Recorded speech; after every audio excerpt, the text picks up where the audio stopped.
Olá, meus queridos alunos, nós estamos aqui hoje para ver uma aula sobre a glicólise, uma aula mais detalhada, analisando as 10 reações químicas que ocorrem na glicólise. Bom, para você entender melhor essa aula, eu recomendo fortemente que você assista aqui mesmo nesse canal os vídeos que eu fiz sobre termodinâmica.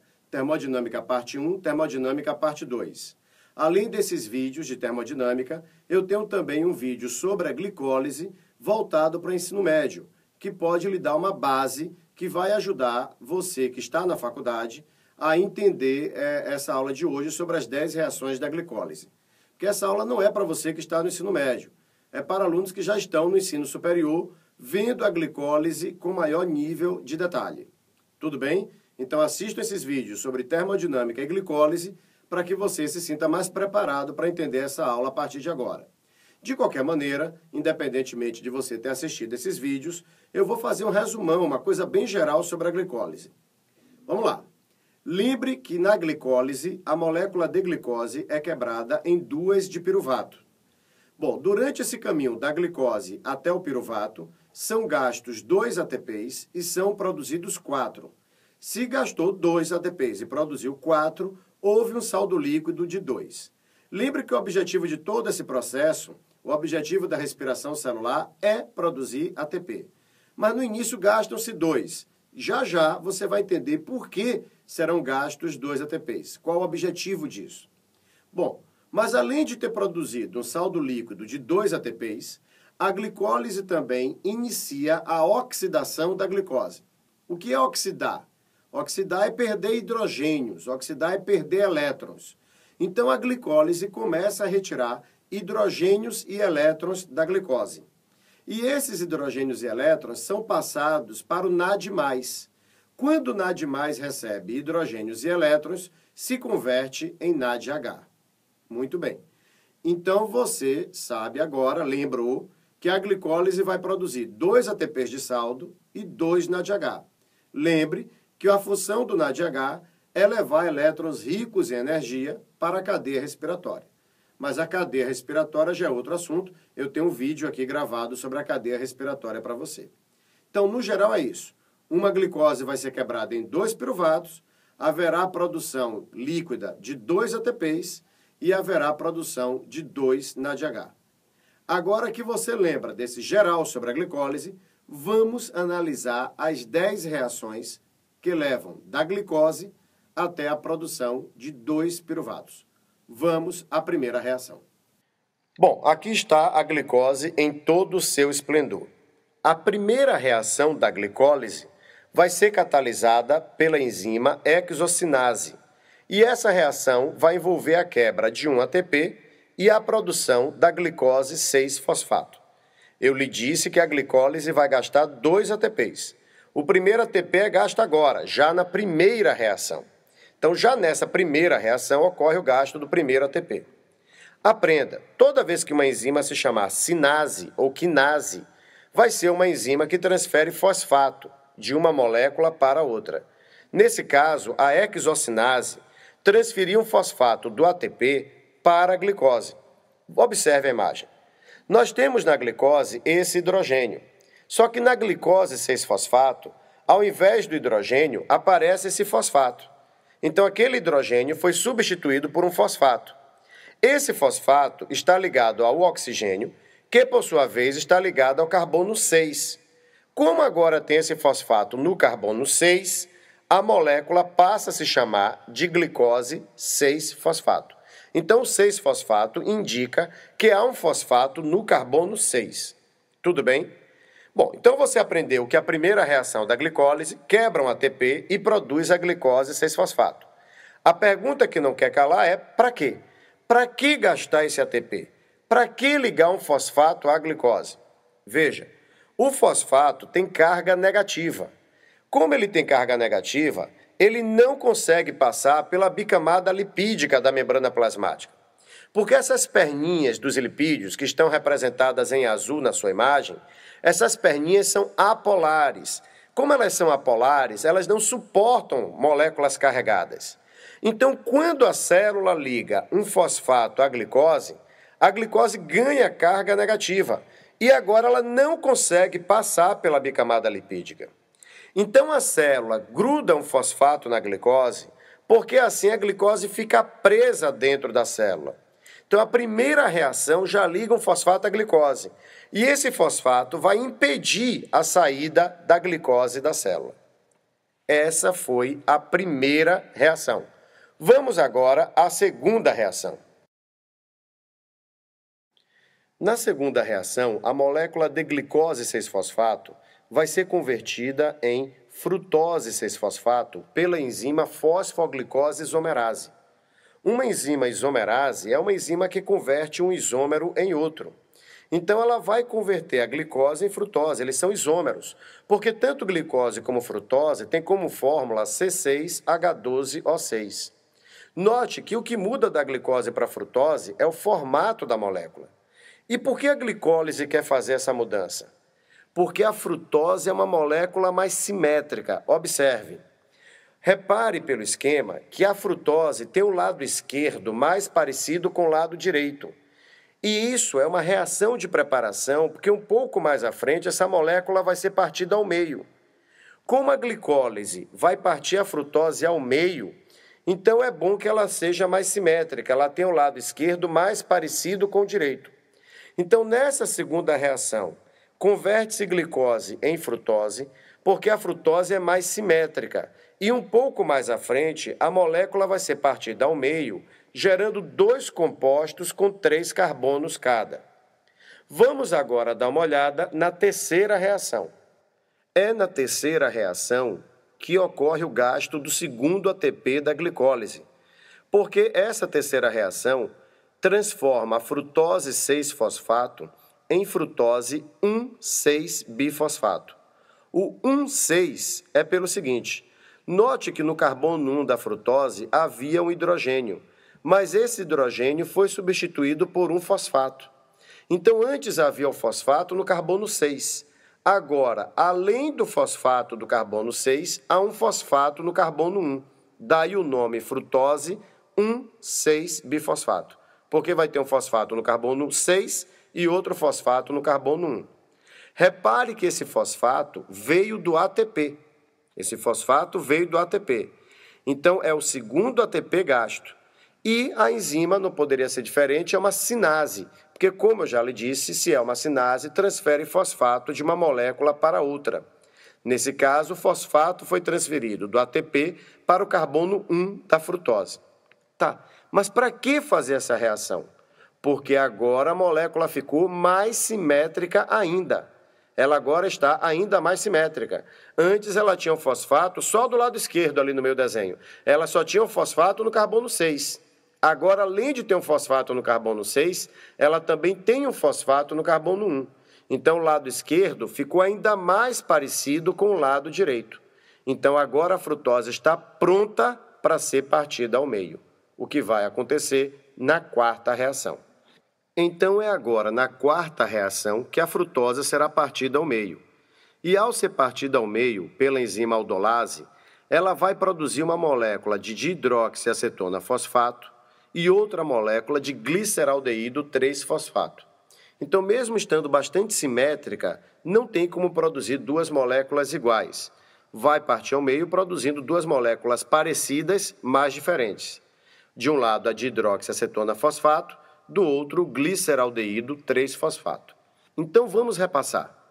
Nós começamos com a glicose, que foi convertida em glicose 6-fosfato, que foi convertida em frutose 6-fosfato, que foi convertida em frutose 1,6-bifosfato.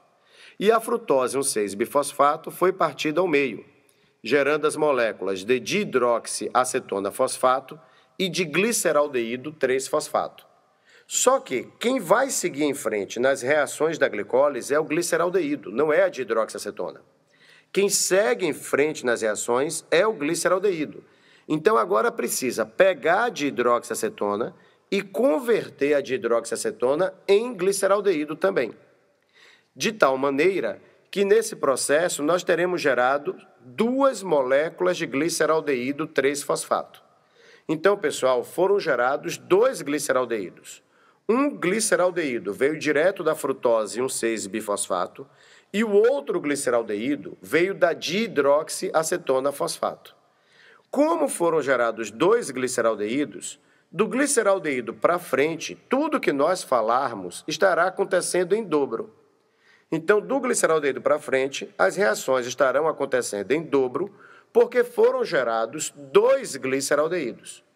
A enzima que catalisa a reação de dihidroxiacetona para gliceraldeído é a enzima triose fosfato isomerase. Vamos ver como ela trabalha. Se ela é uma isomerase, é porque ela converte um isômero em outro. E realmente a dihidroxiacetona é isômero do gliceraldeído. Veja que a única coisa que mudou foi o posicionamento, o formato da molécula. Não entrou nem saiu nada. Esse carbono com dupla ligação mudou de posição. Esses 3 hidrogênios foram redistribuídos.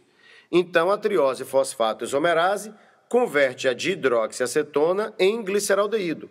Ela converte um isômero em outro. Vamos conversar um pouco sobre termodinâmica. No equilíbrio, essa reação da dihidroxiacetona para o gliceraldeído se daria assim. No equilíbrio químico, teria que haver 9 dihidroxiacetonas para cada gliceraldeído para que a reação ocorresse com a mesma velocidade nos dois sentidos. Não se desespere, eu vou explicar.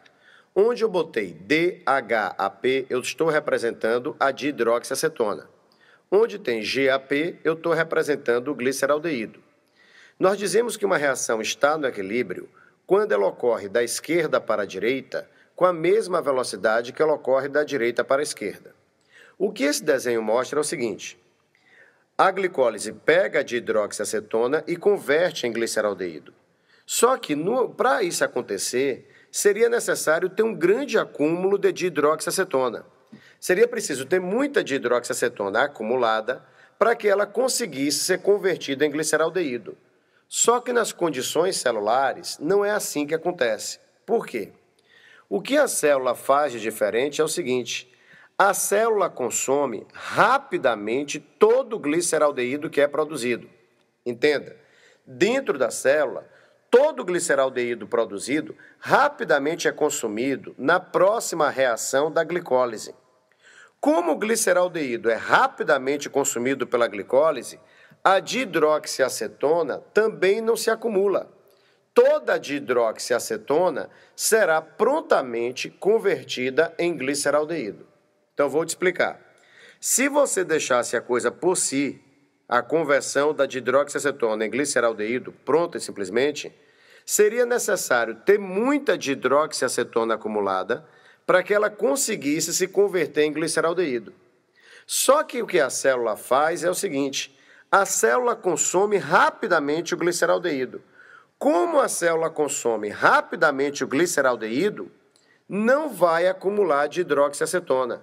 Porque como o gliceraldeído é rapidamente retirado, toda a dihidroxiacetona que for produzida será prontamente convertida em gliceraldeído. Então, é o consumo do gliceraldeído que favorece a conversão da dihidroxiacetona em gliceraldeído. Bom, vamos à nossa próxima reação. Foi produzido o gliceraldeído 3-fosfato. Agora, o que vai acontecer é o seguinte. O gliceraldeído vai ser convertido em 1,3-bifosfoglicerato. E essa reação é interessantíssima, porque estão acontecendo duas coisas nela. Observe que está sendo produzido NADH e está entrando um fosfato inorgânico. Quando nós escrevemos PI, PI significa fosfato inorgânico. Note que o gliceraldeído tinha um fosfato no carbono 3, daí o nome gliceraldeído 3-fosfato. Com a entrada do fosfato inorgânico, agora além do fosfato no carbono 3, tem um fosfato no carbono 1. Por isso agora a molécula é um 3-bifosfoglicerato, porque agora tem um fosfato no carbono 3 e outro fosfato no carbono 1. Só que essa reação é muito interessante, então vamos ver passo a passo como ela acontece. Repare, quem catalisa é a enzima gliceraldeído 3-fosfato desidrogenase. E essa enzima faz essa reação em 2 passos. Vamos dar uma olhada. Primeiro, Repare que tem o hidrogênio ali do gliceraldeído representado em azul. O que acontece agora é que esse hidrogênio será transferido para o NAD+, que se converterá em NADH. Note também que tem a entrada de uma molécula de água. Vamos observar com calma. Aquele hidrogênio foi passado para o NAD+, que se converteu em NADH. Esse OH da molécula de água foi passado para o gliceraldeído. E o hidrogênio restante é o H+. Assim é que gerou NADH mais H+. Então, aquele hidrogênio azulzinho claro do gliceraldeído foi passado para o NAD+, que se converteu em NADH, entrou uma molécula de água, então o OH da água foi passado para o gliceraldeído e o hidrogênio restante da água ficou na forma de H+. Tudo bem, agora veja. Essa, então, é a molécula intermediária. Veja que o gliceraldeído recebeu aquele OH e formou essa molécula intermediária. Agora vem o próximo passo. O próximo passo é a entrada do fosfato inorgânico, que se ligou ao carbono 1, formando a molécula de 1,3-bifosfoglicerato. Então, a reação ocorre em 2 passos. Primeiro passo, fazer o NADH e botar a entrada da molécula de água. Segundo passo, promover a entrada do fosfato. Pessoal, por que isso? Quando o fosfato vem de um ATP, ele vem de uma molécula rica em energia. Mas um fosfato inorgânico está solto. Ele não tem energia suficiente para ser ligado ao gliceraldeído. Por isso, essa enzima parte essa reação em 2 momentos. O primeiro momento será a oxidação do gliceraldeído. E o segundo momento será a entrada do fosfato inorgânico. Agora, por que partir essa reação em 2 momentos torna possível a entrada do fosfato inorgânico? A primeira parte da reação é a oxidação do gliceraldeído. Eu falo oxidação do gliceraldeído porque ele perdeu um hidrogênio que foi para o NADH. Quem perde hidrogênio oxida. A segunda parte da reação foi a entrada do fosfato inorgânico para formar o 1,3-bifosfoglicerato. Juntando as 2 reações, então, nós temos isso aqui. Tanto a formação do NADH, como a entrada do fosfato inorgânico e a formação do 1,3-bifosfoglicerato. Acontece que a primeira parte, que é a oxidação do gliceraldeído, é uma reação favorável, ou seja, ela tem um ΔG negativo. Ela parte de um nível maior para um nível menor de energia. Então, é uma reação com ΔG negativo. Lembre da importância de assistir a aula de termodinâmica. Só que a entrada do fosfato inorgânico é desfavorável. Ela tem um ΔG positivo. Então, ela sozinha, isoladamente, é uma reação impossível de acontecer. Mas quando acopla as 2 reações, ela se torna possível. Porque a soma do ΔG da oxidação do gliceraldeído com a soma do ΔG da entrada do fosfato inorgânico, quando acopla as 2 reações, acaba o geral tendo um ΔG negativo, o que vai tornar as 2 etapas possíveis. Então, a célula oxida o gliceraldeído e, com isso, obtém a energia necessária para a entrada do fosfato inorgânico. É isso que nós chamamos de acoplamento. Vamos ver de uma outra maneira. Vamos ver o que seria se não houvesse acoplamento. Se não houvesse acoplamento, olha o gráfico. A oxidação do gliceraldeído liberaria uma grande quantidade de energia.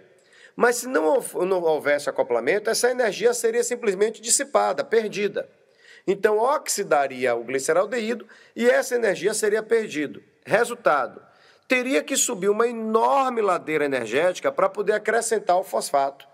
Ficaria impossível fazer isso. Fica uma diferença muito grande. Teria uma enorme diferença energética para poder acrescentar o fosfato. O que a enzima faz é acoplar as 2 reações. Quando ela acopla as 2, ela forma aquele composto intermediário que eu mostrei para você. Entrou a molécula de água e formou um composto intermediário. Esse composto intermediário guarda boa parte da energia da oxidação do gliceraldeído. Então, ao contrário do gráfico da esquerda, em que a energia liberada pela oxidação é simplesmente dissipada e cria um enorme vale, uma enorme depressão para baixo, Quando acopla as duas reações, cria-se um composto intermediário que guarda boa parte da energia liberada pela oxidação. Então, agora não precisa subir uma ladeira tão longa para poder acrescentar o fosfato inorgânico. Então, isso é uma amostra muito bonita de como se dá o acoplamento na bioquímica.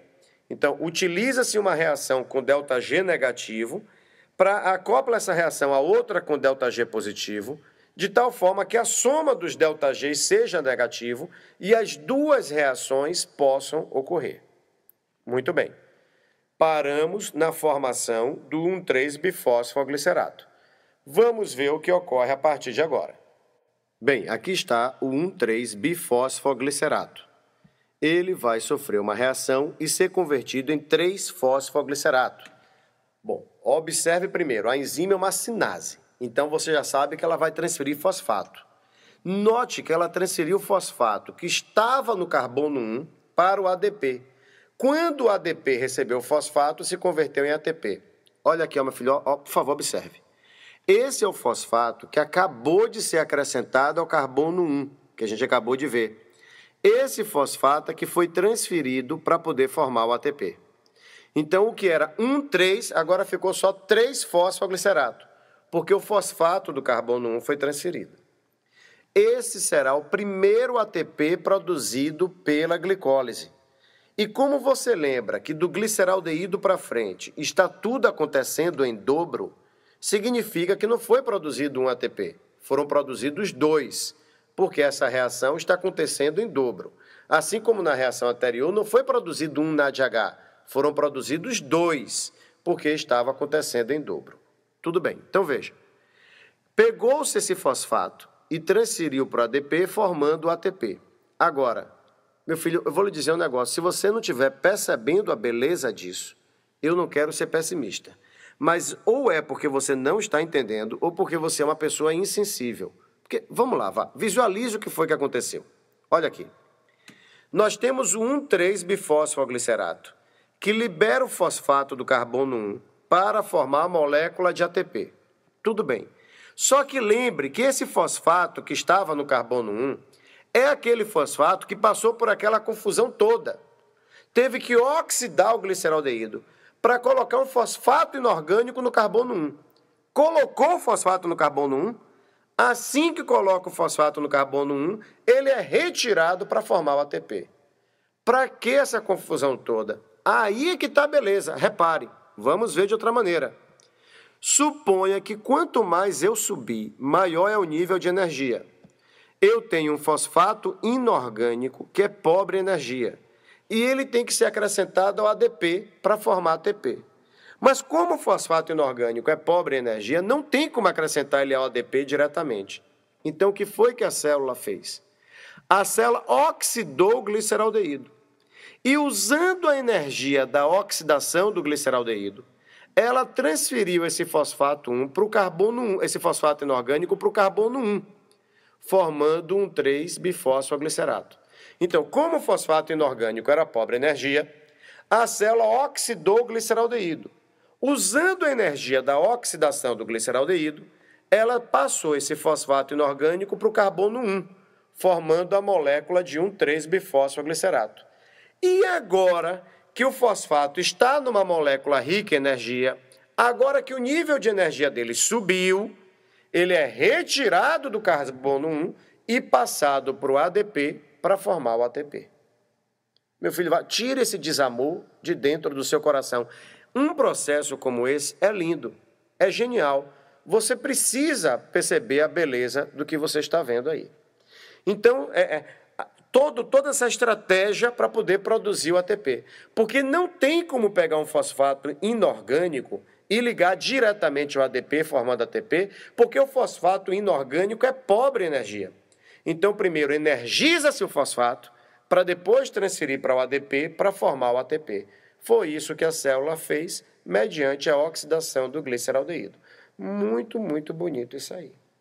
Bem, depois que tirou o fosfato do carbono 1, o que restou foi a molécula de 3-fosfoglicerato. Agora note que sobrou um fosfato ali no carbono 3. Assim como o fosfato que estava no carbono 1 foi retirado para formar ATP, o objetivo agora é arrancar esse fosfato que está no carbono 3 para usá-lo para também produzir ATP. A ideia agora é tirar esse fosfato que está aí vermelhinho no carbono 3 para poder usá-lo para fazer outro ATP. Para isso, o primeiro passo é esse aqui. A enzima fosfoglicerato mutase vai transferir o fosfato que estava no carbono 3 para o carbono 2, produzindo a molécula de 2-fosfoglicerato. Tá, em que isso ajuda a saída do fosfato para fazer o ATP? Note que você tem um oxigênio negativo lá em cima, e o fosfato, eu já chamei sua atenção hoje, também é negativo.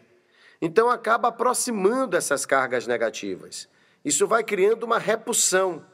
Quer dizer, a célula começa a colocar o fosfato em uma posição em que a saída dele é altamente favorável. Então a célula vai criar condições para que a presença do fosfato na molécula seja muito desfavorável, tornando fácil a retirada dele para fazer o ATP. Então, no que muda o fosfato do carbono 3 para o carbono 2, começa a colocar a situação desse fosfato na molécula muito desfavorável. Começa a haver uma tendência desse fosfato em sair. Depois a célula pega o 2-fosfoglicerato e retira uma molécula de água, produzindo a molécula de fosfoenolpiruvato. Veja, nós começamos com 3-fosfoglicerato, que tinha 2 hidrogênios no carbono 2. Ali, 2 hidrogênios no carbono 2. O primeiro hidrogênio saiu para a entrada do fosfato, porque o fosfato foi transferido para ali. E agora esse outro hidrogênio também sai na molécula de água. Então o carbono 2, que inicialmente tinha 2 hidrogênios, agora não tem nenhum. Tudo isso provoca uma redistribuição dos elétrons dentro da molécula que torna a presença do fosfato no fosfenolpiruvato altamente desfavorável. Então, essas últimas duas reações, passar o fosfato do carbono 3 para o carbono 2 e agora a saída da água, tornaram a presença do fosfato na molécula de fosfenolpiruvato muito desfavorável. Agora vai ficar fácil retirar esse fosfato da molécula. O fosfato será transferido para o ADP, que vai se converter em ATP. O que sobrar será a molécula de piruvato. Então, veja, chegou a um ponto que ficou fácil tirar o fosfato, que está no carbono 2, transferir o fosfato para o ADP e formar a molécula de ATP. Você está atento que tudo está acontecendo em dobro. Então, na verdade, não foi formado um ATP. Foram formados 2 ATPs e 2 piruvatos. Bem, essas foram as 10 reações da glicólise. Mas antes de encerrar o vídeo, eu quero repassar algo com vocês. Olhe bem. Veja só, nós temos aqui o seguinte. As 3 primeiras reações da glicólise, nós podemos chamar de fase de investimento de energia, porque foram nelas que ocorreu o consumo de 2 ATPs. Depois vem a fase de clivagem, porque a frutose 1,6-bifosfato é clivada em dihidroxiacetona fosfato e gliceraldeído 3-fosfato. Você lembra que em seguida a dihidroxiacetona também é convertida em gliceraldeído. Depois vem a fase de geração de energia, porque são as reações que irão produzir 2 NADH e 4 ATPs. Então, essa foi a glicólise. Eu espero que você tenha entendido esse assunto. Espero, inclusive, que você tenha conseguido perceber a beleza que há nele, porque realmente é muito bonito. Até mais. Em breve, estaremos de volta com mais vídeos de bioquímica.